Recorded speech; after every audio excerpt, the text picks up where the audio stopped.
Okay, this is my video concerning AutoPlay, the UKGC. It's relevant to you if you're a UK player, but it also might be relevant if you're in other jurisdictions outside the UK, because as you know, people like the Swedish Gambling Commission have got close ties with the UKGC and the Danish, so it could come to you eventually, or soon, or sooner or later. But it's the prohibiting of autoplay on online slots. Now, before I start here, I will provide a link under this video to Chopley's channel, who's pretty much covered most of this. I think there's a couple of points, very good points he's made, and some that he could have elaborated on. So I'm going to have my 5 penneth here, or 2 penneth, whatever it is. And basically, this, if you ever saw a written summary of a kangaroo court judgment, this is what it would look like this, and I'll explain that to you shortly. It's the biggest case of confirmation bias I've ever seen, and again I will elaborate on that shortly. So let me give you a few real life examples. In Scotland, for example, you've got to have I think it's double independent corroboration in a criminal case.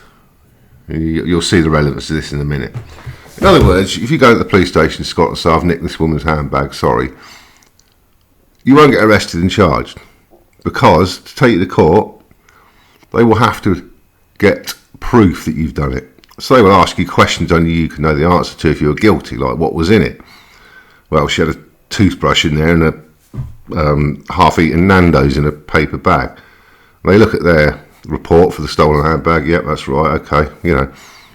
And in other words, there's checks and balances to all decisions. And confirmation bias, another great example, which is actually relevant to what's going to tell you at the moment, is a program called Deceit on Channel 4. Basically, it's about that Colin Stagg, who was arrested and remanded in custody for that horrific murder on Wimbledon Common, where that Rachel Nickel was stabbed to death in front of her 2-year-old kid. He was just left there covered in her blood, holding on to her. And someone said, oh, he's a bit weird. So the police sort of looked into him. Oh, yeah, he's guilty. To the detriment of all other evidence to suggest he wasn't. And if you know the story, he was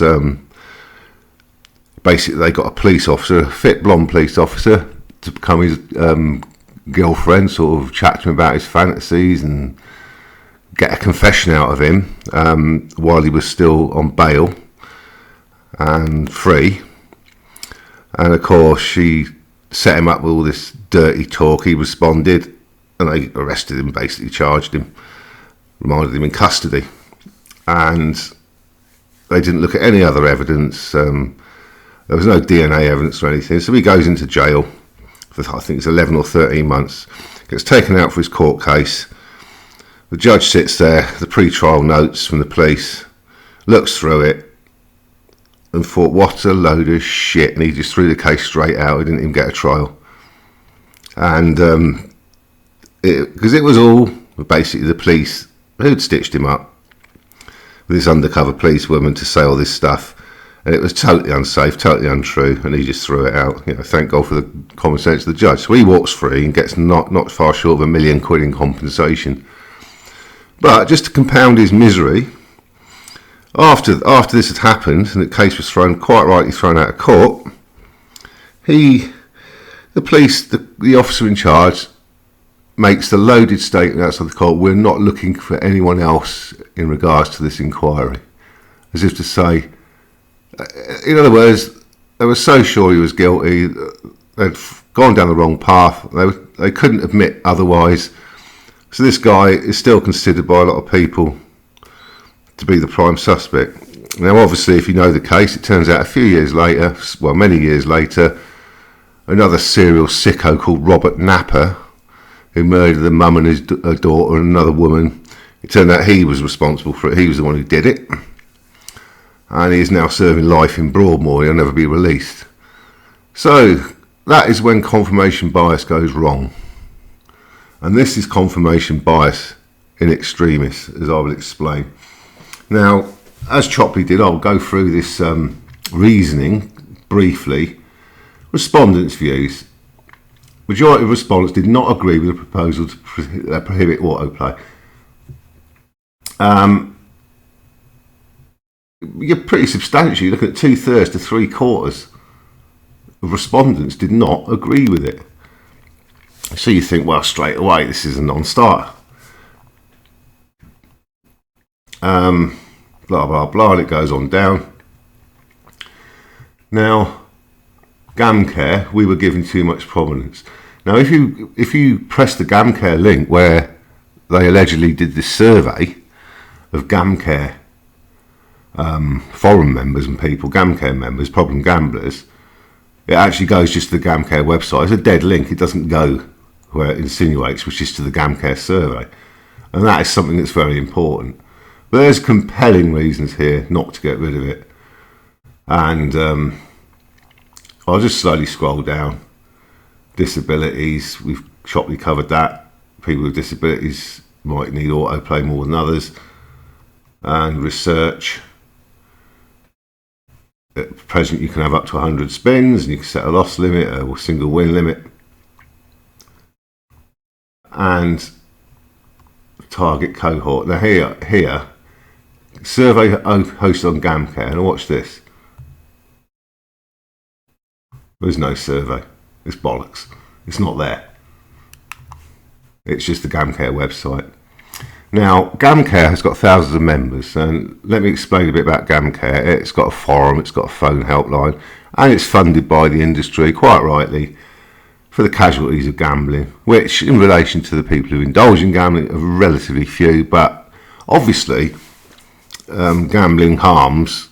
It's not like getting pissed on a Saturday night, having a bad day Saturday and being back to normal Sunday. The financial fallout from gambling harms last years, and same with any other addiction, the family trauma. It's a serious thing.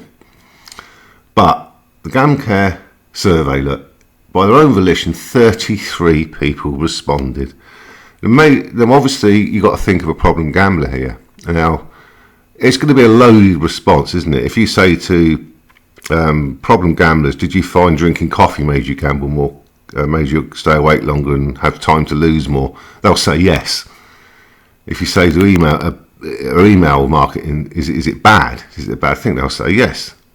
They naturally will, won't they? It's a loaded question when you consider the survey sample of problem gamblers. So they're going to view everything about the gambling industry negative. They've been hurt by it. Therefore, it's highly dangerous to base any rationale on just a small sample like that, which is exactly what the UKGC have done here. So we've got operator, online slots players. Look at the responses: 358 slots players, 190 autoplay users. Now, I'm sorry, but there's millions of slot players. This is a pathetically small sample. It's not representative at all. Put it this way, people are in business to do opinion polls like Mori and Ipsos. If they came up with a report like this for someone who commissioned it and paid for it, like the BBC in election time or one of the newspapers, they'd throw it at them and not pay them. It's just hopeless. It's meaningless in context. So, and this is where we're at here. It's probably like a criminal court case in Belarus or somewhere, isn't it? Where if they've made up their mind you're guilty, 200 different people can come in and say you weren't in that place, you were somewhere else, and you'll still be guilty. It doesn't matter what weight of evidence you've got in your favour, it will be ignored because it's a foregone conclusion. And this clearly was as well. It's embarrassing when you read it. So there you go. Now 33 people from GamCare have responded. 33. Now I'm going to pause a minute because I need to fetch a glass of water, so give me a second. Okay, and so we're on this GamCare survey. So 33 responses, which is pathetically low. And if you actually look at the percentages, if you read into this, there you go, 58% of that 33 people, or even if you go being generous and saying 190 responses, you're looking at a handful of players, 100, just over. Almost half, 45%. So 45% of 33 people, yeah? I mean, it's laughable, isn't it? So that comes out at 13, 14 people. Say 15 people have had considerable influence on this survey out of millions of players who play slots, and 38% of them agreed or AutoPlay had resulted in them spending more time. So whether you take that 38% as the 33 people, the 190 quoted above, it's an infinitesimally small amount compared to the market. Now, correct me if I'm wrong, but in any industry, any watchdog, its benefits come through it being customer-led. The customer is the most important person in the whole enterprise. And if I compare it to financial services, for example, obviously that's had decades to develop, and we've got some of the best rules and safety in the world in Britain. And it's come, a lot of it, through customer feedback. For example, bank charges, that was a classic one, wasn't it? Where people would make a mistake, a direct debit for their mortgage would go out, which would put them 100 quid overdrawn. The bank would pay it, not notify you, and that charges you straight away 5 quid, £12.50 or whatever. And not only that, every transaction for the rest of that month will be charged that you'd normally get free. In other words, there's a racket going on. And so if you rushed down the bank, realised what had happened, stuck some cash in over the counter or transferred it from another account online to cover it, after the event, you'd still get charged, you'd get hammered. And that racket was stopped, wasn't it? Nowadays, as you know, if you're a casino player like me, if you get a casino that pays you quickly within a day, you often see your withdrawal appears on your bank statement in front of the deposit that won the withdrawal. Because now, to stop this happening, A, they've got to notify you that you've got a direct debit going out. They text you or email you saying, look, you need to cover this. Get some money in by close of business tomorrow to ensure you don't get charged. They have to notify you. Not only that, when you do pay the money in, even if it's after the direct debit, it means it's classed as the same day. And if it's on the same day, the money is credited before the debit is, to make sure you were never overdrawn on that day. So these rules have come in through customer feedback. Now, like I said, this is a kangaroo court judgment, and you've got lists of compelling evidence from various entities, players, developers, casinos, etc., which carry a lot of weight. After all, they've got a lot of customers between them, and it almost seems this is a case of anti-gravity, because all of that information has just floated away, and what's left sitting on the ground is 33 responses from GamCare. And obviously the UKGC can justify this by saying, oh, responsible gambling trumps everything. It's the be-all and end-all. Now, I've got some sympathy with that. You've got to protect problem gamblers. But this is where the UKGC falls down. It does not do its homework. There is a huge amount of information out there. It has been for decades. From people like Casino Meister, thousands of members, millions of posts. And there's other forums, and they just don't seem to pick up on the move. They don't seem to research what's going on in the industry. They don't seem aware of it. And that is the whole problem. Now, I've got some sympathy. It is the UKGC. It's a government entity, a quango, as you might call it. Its job, it's funded by the government. It's a civil service job. It's got a job to do, which is regulate the UK gambling industry. That's what it does. Obviously, it has to prioritise safety, which it does. But there's a big disparity between its knowledge and what's actually going on.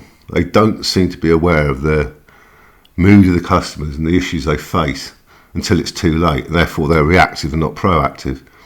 Now, you can understand that, because industry professionals, if you're an affiliate, a developer, a streamer, or a casino owner or operator, you're not going to be working for the UKGC, because obviously you're going to be earning far more money outside than you would for a government salary. And I've always said that they should use consultants. They should get people like forum owners, respected people within the industry. There's plenty of them out there, and not employ them. They should have them on a consultancy basis. Once a month, these people can collate the latest issues, print them up, write a summary, speak to the UKGC about it, say this is what's going on, whether it's scam, unlicensed casinos, and in other words, instead of taking UKGC years to do something, it would be done quickly. And I'll give you an example now.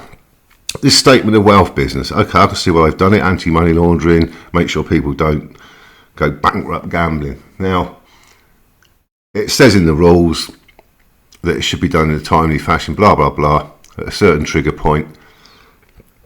Okay, that's fair enough. But what casinos are doing is another issue lately, is these casinos are hanging withdrawals over your head. In other words, you initiate a withdrawal, and then suddenly you get this statement of wealth. It's going to take days, if not weeks, to sort out, and you will not get paid in the meantime. Now, what they need to do, UKGC, is add one simple sentence to the rule to make it fair, saying any withdrawal actioned before the demand for statement of wealth documents shall be paid as normal, in the normal timescale. In other words, a casino would not be allowed to hang that over you and not pay you because they've triggered deliberately in a lot of cases an SOW. It's a simple line to add to the rule to make it safer for the player so they know where they stand, the casino knows where they stand. That's another issue, and that's probably going to be years before they sort that out. So yeah, and also you've got to look at the other thing up here, which is we're going to go back up here, which was reversal of withdrawals. Because as Choppy says, I agree with most of this stuff on here. It's taken a long time to get to it, but it's pretty inert, isn't it? Like preventing 4 screens being played at once and multiple slot games, speed of play 2.5 seconds. That is still, if you work it out, 2.5 seconds is still a lot of spins, and that's 24 a minute, yeah? 60 minutes in an hour. So your 24/60s, I believe, is 1420, isn't it? No, 1320. Yeah, that's right, isn't it? No, it's 1440 actually, isn't it? Yeah, 24/60s. So theoretically, even at 2.5 seconds, you could spin 24 times 60, which is 1440 spins a minute, which is still a lot. So it's not really affected the player. Prohibiting win animations where the wins are pathetic, i.e. less or equal to your stake. That's no reasonable person will have a problem with that. Net position and time spent, most casinos do that anyway now. And obviously prohibition, bottom left look, of reverse. Excuse me, that's another one. I'll have to try some more drink. So basically that one is a classic example of what's wrong with the UKGC, because reversal of withdrawal, we bear in mind the UKGC came into being in 2007 under New Labour to regulate the industry, and one of the biggest issues over the last decade or so has been exactly that, reverse withdrawals.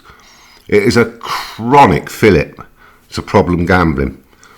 And obviously I don't need to explain in detail. If you're a player, you'll know exactly what I mean. Player comes along, can't go out that weekend, he spends his 40 quid he would have spent going out. Family man, he goes on a casino and he wins $1,000. He withdraws 1,040, he makes 1,000 profit. And then suddenly that withdrawal's held over him. Thinks, great, I can do this, I can buy the computer for my daughter, whatever. Goes out and mows the grass, he's got the feel-good factor. He thinks, I enjoyed that, let's sit down, let's have another go, because even if I reverse 100, I've made 900 quid and I'd have bitten your hand off to be in that position this morning. He loses 100 quid and he self-justifies, and eventually I've made 500 quid, I've lost 500 of it back, but I'm still 500 quid better off, daughter's computer. You know where it leads. In the end, the whole lot's spunked. He's just bought his daughter's computer on credit card, and he's paid for it, not the winnings. And then he might get angry and think, Christ, I had a profit, let's get that profit back. So then he'll go and gamble again to try and get the profit back. So he's now bought a computer out of his own pocket. He's lost 40 quid. He's deposited another 40, 50 quid to try and get it back. You can see where it goes. It's psychology. The casinos use that against the player. That's why the reverse withdrawals existed. Now, perversely, all my play in the last several years has been with casinos that pay you quickly, if not instantly, or within 24 hours in most cases. And that makes me come back and deposit again. It's a goodwill thing. You're the customer. Hey, you just won. There you are, it's in your bank. And I think, well, great. I'll have a session tonight. If I win, I'll have the money by the time I wake up in the morning. It's a good faith thing. But if you look at GamCare, they love GamCare on here. They keep mentioning GamCare. They pay a lot of regard to what GamCare said. If you look through the GamCare forum, I promise you can trawl through it for hours and you will not find a single problem gambler who puts their new member's story up mention AutoPlay. It just doesn't occur. And that is why the question they asked, the GamCare response, all 33 of them, was loaded. Because nobody paid any regard to it. It wasn't relevant. A problem gambler, whether he gets AutoPlay, whether he has to click manually, or whether he has to stand 10 feet away with a long bamboo and press his mouse, is still going to spunk the money and lose it, regardless of whether he wins, whether he's ahead. He will gamble till he's lost. That is the nature of problem gambling. It has nothing to do with AutoPlay. It is totally divorced from the reality and the psychology of problem gambling, AutoPlay. It has nothing to do with it. And these rather lame, desperate attempts at association you see here from the UKGC are just laughable, frankly. They are laughable. And so there we go. But what you will see on GamCare is lots of stories with that scenario I just quoted to you about the guy who's just won the 900 quid or 1,000 quid for his 40 deposit. He hasn't been paid quick. It's been reversible, and he feels good and goes back, and you know the story. He ends up losing it. I'm sure we've all done it before. I've done it. I'm sure a lot of you have.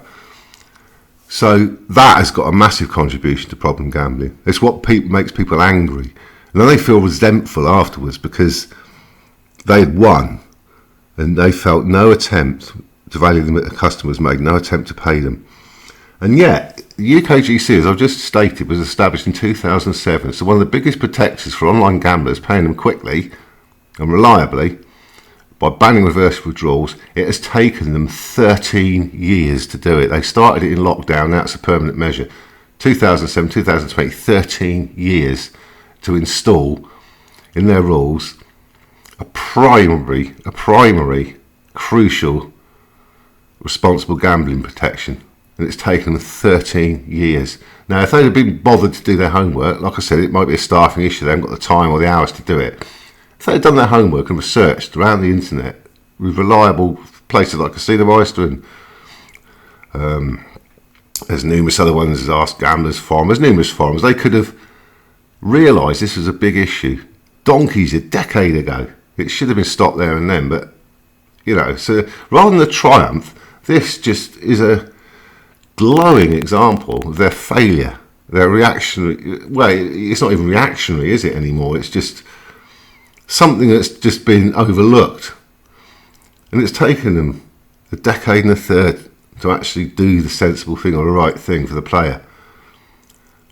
And if the players had any input into the UKGC, the market, the most important people in the whole industry are the customers. If they'd listened or been aware even of how the customers felt, this would have been done 10 years ago, not now. And I just think that is a shining example of, frankly, ineptitude, ignorance. And another thing, if you read GamCare, you'll find a lot of problems with reverse withdrawals, yes, which tip people over the edge. You'll find lots of things, whether you've got into sports betting, they've been emailed offers, and a lot of it's betting related amongst the younger people now, in their 20s, late teens. It's sports, exchanges, things like that, rather than slotting. Slotting tends to be for older people who are brought up on slots like me. But let me tell you, apart from reverse withdrawals, and this is even more important than reverse withdrawals. If you read GamCare, the biggest issue I found, apart from the latest generation of problem sports bettors, is the fact that in the United Kingdom, alone in the modern Western world, we allow children to gamble. Children are disguised under a banner of amusement. Now, if you read a lot of stories on GamCare, a lot of people got addicted to slots and fruit machines because they are allowed to play them from 10 years old upwards, or 14 years old as it is now, I don't know. When you go to holiday resorts, whether it's the shub 2p things, still a form of gambling. But you can play decommissioned fruit machines on 10p stakes. They'll be on because they've got a lower stake than what they were designed for. They will have appalling payouts, always right on the minimum of 70%, which means they play dreadfully anyway. And you allow kids in this country to play those. Whether is it 14 years now? It used to be 10. Whatever it is, it's still well underage. And they hear these coins coming out. They see these flashing lights, and they're allowed to put their holiday spends in a game they cannot possibly win on. You know, at 5-10p stakes with £4 jackpots or £5 jackpots, they will take vast amounts before they go on a little roll of, say, 20 quid. And I can't believe in this country that we allow children to gamble on mechanised gambling machines, AWPs as they're called, amusement with prizes. And that is what's triggered a certain generation of problem gamblers off, when it's fruit machines, bingo hall, fruit machines, slots, casino slots. It's that. And yet, because it's classed as fun or dressed up as fun, it's allowed. And that, I think, is frankly disgusting. And I remember from the money I lost when I was sort of like Chopley, I didn't get as bad as Chopley, but I lost far more than I should have done in fruit machines, amusement arcades and that when I was younger.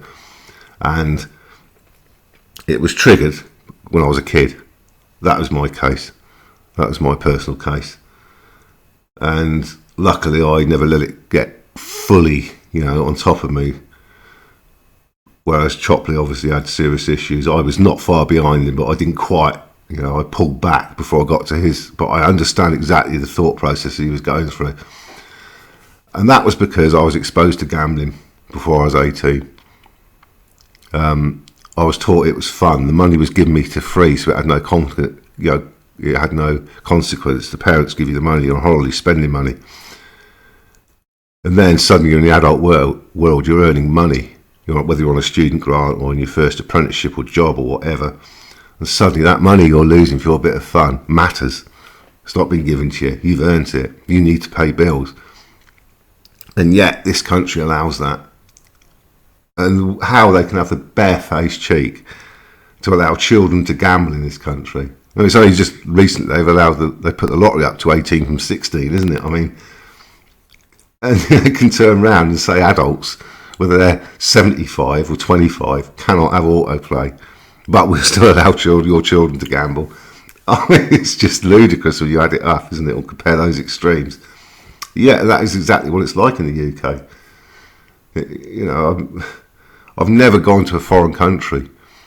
Funny enough, I've lived in South Africa. I've been to Holland quite a few times and that. And I remember in the 80s, late 80s, 90s, they used to have a lot of English machines. They have them in South Africa, the English bar crests and that, and they have them in Holland. Obviously, they're all for over 18s. They're in special places.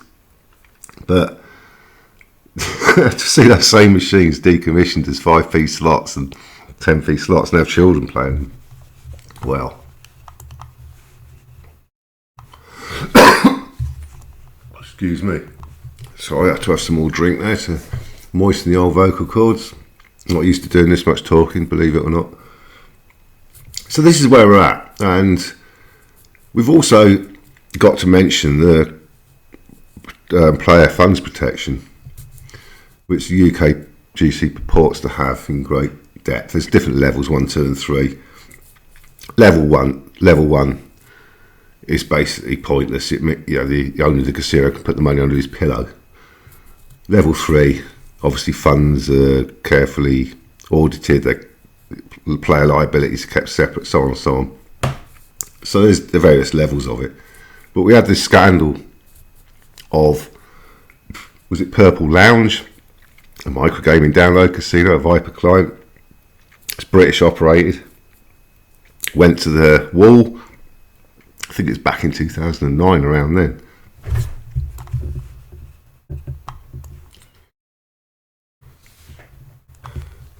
And oh, sorry, I got a little. My phone went off there. I had to pause.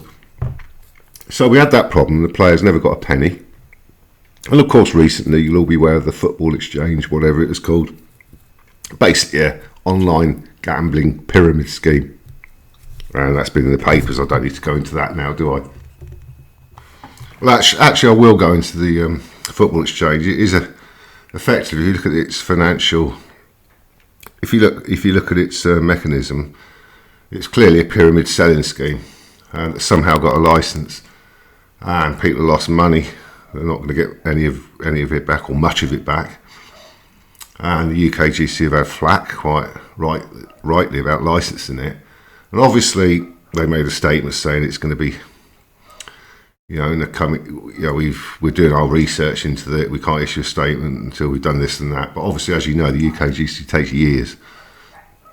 I mean, when they find a casino, for example, for money laundering or not having sufficient money laundering measures in, you're looking at when they publish the sanction, the fine. It's like years after the event, and obviously, I know I'm giving them a lot of flack, the UKGC, and they obviously suffer from financial constraints because they're not funded properly. They're not funded sufficiently in order to get industry professionals on board, people who can actually make it work as it's intended to work.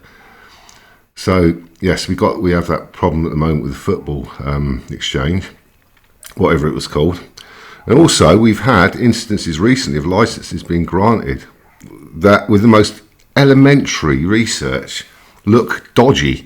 We had one casino recently that was on Casino Meister where their business address is an old lady's house in Edmonton or somewhere, which has about another 90 businesses registered to it. It's obviously a convenience address.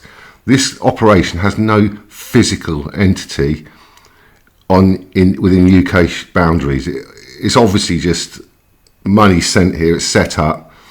And this is wrong. I always thought that you were supposed to have a UK licence, you were supposed to have some sort of presence in the country. Now, obviously, there's another one, wasn't there, recently? I won't name the casino, but I think you all know it, where, if you read Casino Meister, where one casino had a little pigeonhole for its mail. Its address was a solicitor's office in St Albans. I mean, and if you actually research the names that are actually listed on it, well, let's just say you come up with a lot of dodgy information and associations. They're not. I don't think they have the time or the energy to actually be thorough and to do their job properly, to do it effectively, and that's the problem. So I understand it's a government organisation. It's never going to be efficient.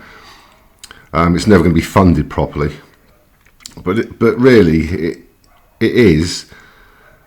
Over the 14 years, a litany of failure, a lot of the UKGC. And its publicity seems to stem from things like this, where no doubt the Guardian, the Daily Mail or any other anti-gambling press entity will be very pleased to report we're slowing spins down or stopping AutoPlay. But really, on the scale of things, it's an irrelevance. All it does is hurt the consumer. And that's where we are at the moment. And it is sad, really. It shows they have no link or commonality with the market, with the consumer, because they haven't. And this is a glowing example of it, this report. Like I said, it's a classic example of confirmation bias. We believe, and whatever evidence we've got, we will not consider it, because all along we wanted to ban AutoPlay. This just confirms that, doesn't it? If you read it, it was never ever going to be allowed to continue, and it's so obvious when you look at it, and the flimsy evidence. It's not even flimsy; it's laughable. The quality of evidence here that it should be abolished. There is none. you're talking a handful of people compared to the whole industry. And obviously they can justify it by saying, yeah, but those handful of people are problem gamblers. Well, there you go. I know someone who had an automatic car and crashed it. We're going to ban automatics for the other 10 million people who own them. No. It's just nonsensical. There's no context to it. There's no logical reason for it. And I'm afraid that's where we are now. They won't reverse it. I'll tell you that now. It doesn't matter how much pressure you put on, they will not reverse this decision because they can't be seen to do it, can they? Can't be seen to say we're wrong. Like the police in that case with Colin Stagg I mentioned earlier, they can't be seen to admit we made a mistake. So that's where we're at, and that's how it's going to be for the 31st of October. I'm going to finish with one last criticism. The UKGC seems determined not to acknowledge the scale of scam casinos, the amount of money that's going out of the UK into them, unlicensed clip joints with fake slots, bogus licences, etc. The UK has glossed over that, said, oh, it's a minority, it's this, it's limited, it's a small effect. Using that exact same reason, I can say, well, look at your survey here. 33 bloody people you've given great weight to, and of them, about 15 you've based your decision on, seemingly. It's an infinitesimally small sample size. Yeah, I can show you 10 times more people who've posted on Casino Mice and other forums about being scammed by unlicensed clip joints. It is a big problem, but they won't acknowledge it. And if I give them all this information, or somebody does, about these people who've been scammed by offshore unlicensed casinos, money laundering and criminal operations, if I tell the UKGC, well, look, we've got all these people who posted about it, and they'll just say, oh, that's a small sample size, isn't it? That's only a minority. Well, that's exactly their logic here, a minority of people. But there you go.